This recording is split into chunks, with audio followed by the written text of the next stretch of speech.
Baik, Assalamualaikum warahmatullahi wabarakatuh. Perkenalkan, nama saya Fakih Fardian. Di sini saya akan menjelaskan sedikit tentang manajemen usaha, khususnya usaha pakan ternak. Dan di sini saya memberi contoh, yaitu usaha pakan ternak penjualan complete feed pakan ternak.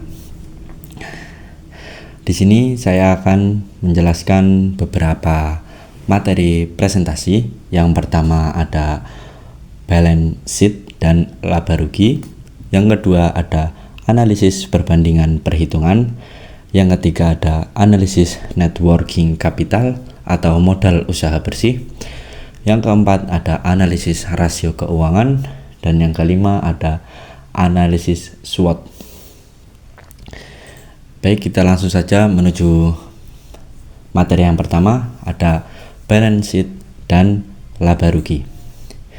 Balance sheet atau neraca adalah laporan yang menunjukkan posisi keuangan suatu usaha pada periode tertentu. Neraca ini memiliki 3 bagian. Yang pertama ada aset, yang kedua ada kewajiban, dan yang ketiga ada modal sendiri atau ekuitas. Aset terdiri dari aset lancar dan aset tetap, dan kewajiban terdiri dari hutang lancar dan hutang jangka panjang. Sedangkan modal sendiri yaitu dicari dengan cara total aset dikurangi total liabilitas. Selanjutnya ada laba rugi. Laporan laba rugi adalah laporan yang menunjukkan kinerja usaha dalam satu periode. Komponen utama pada laba rugi yaitu ada pendapatan, harga pokok produksi, laba kotor, dan biaya operasional. Selanjutnya materi yang kedua yaitu analisis perbandingan perhitungan.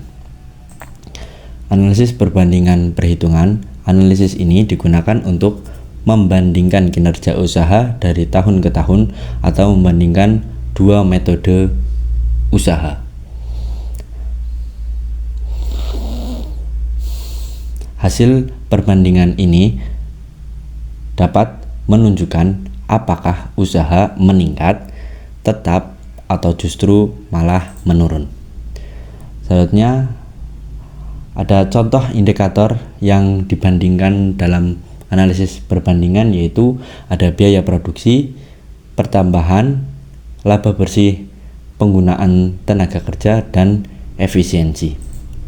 Selanjutnya materi yang ketiga ada analisis net working capital, yaitu digunakan untuk melihat apakah usaha memiliki cukup dana untuk menjalankan kegiatan harian.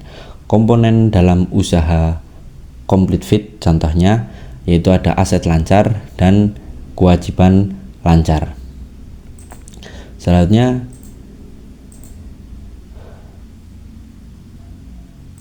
ada analisis rasio keuangan.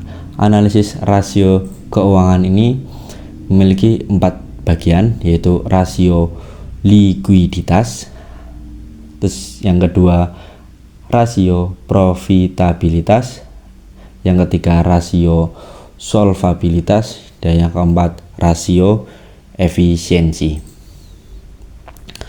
Selanjutnya analisis SWOT, dan ini materi yang terakhir. Analisis SWOT sendiri itu terdiri dari 4 bagian.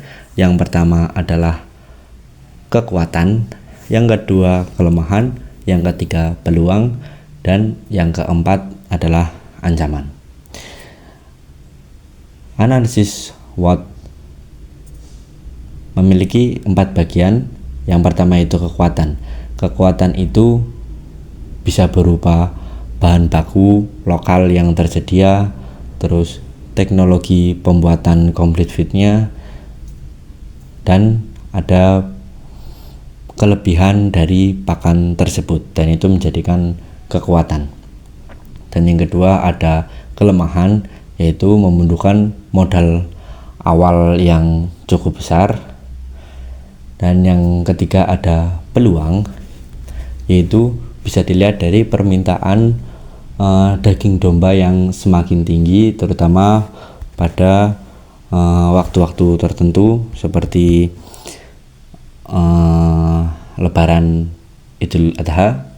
Terus yang keempat ada ancaman, bisa berupa persaingan usaha. Terus ada rasio penyakit. Terus yang selanjutnya ada cuaca yang ekstrim. Begitu saja presentasi yang dapat saya sampaikan, kurang lebihnya saya mohon maaf. Wassalamualaikum warahmatullahi wabarakatuh.